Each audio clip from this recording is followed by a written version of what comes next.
আপনাকে যে কারণে আমি ডেকেছি সেই কারণটা না জেনেই চলে যাবেন? কিন্তু আপনি তো এক্ষুনি বললেন যে আপনার হাতে সময় নেই। দেখুন, আমার যা দেরি হওয়ার হয়ে গেছে, কিন্তু আপনি যে কাজটার জন্য এসেছেন এখানে সেটা শুনে যাবেন তো? ইভেন্টটা তো আপনার বন্ধুর বাড়িতে হবে, তা আপনার বন্ধু কোথায়?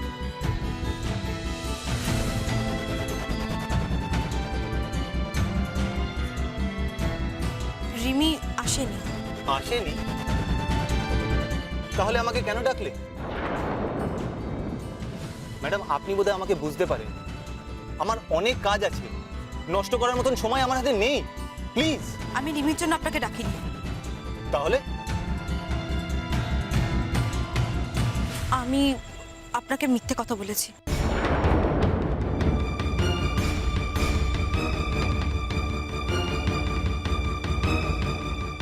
হোয়াট?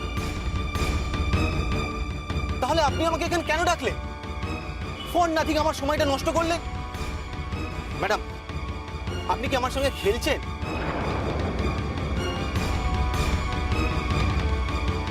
আমি আপনাকে আমার জন্য ডেকেছি এখানে।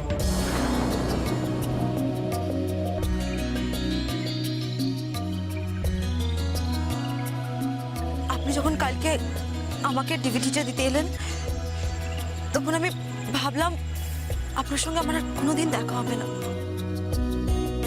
আমি তাই কিছু আর না ভেবে রিমির মায়ের বার্থডের ইস্যুটা মিথ্যে কথা বলে আপনাকে এখানে ডেকে এনেছি।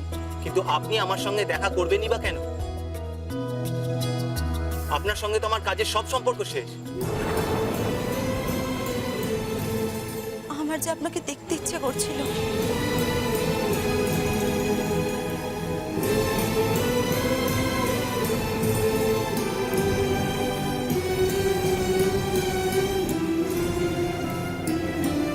আমার কিচ্ছু করার ছিল না, বিশ্বাস করুন। আমি তাই রিমির মায়ের বার্থডের কথাটা আপনাকে বলেছিলাম। এই মিথ্যে কথাটা না বললে তো আপনি আমার সঙ্গে দেখা করতেও আসতেন না। সরি ম্যাডাম, আমি বিশ্বাস করি কোনো পরিস্থিতিতে মিথ্যেটাই মানুষের একমাত্র উপায় হতে পারে না। মিথ্যেটা শুধুমাত্র একটা সহজ উপায়, আর আমি মিথ্যেকে ঘৃণা করি, তাই আমি বলিও না।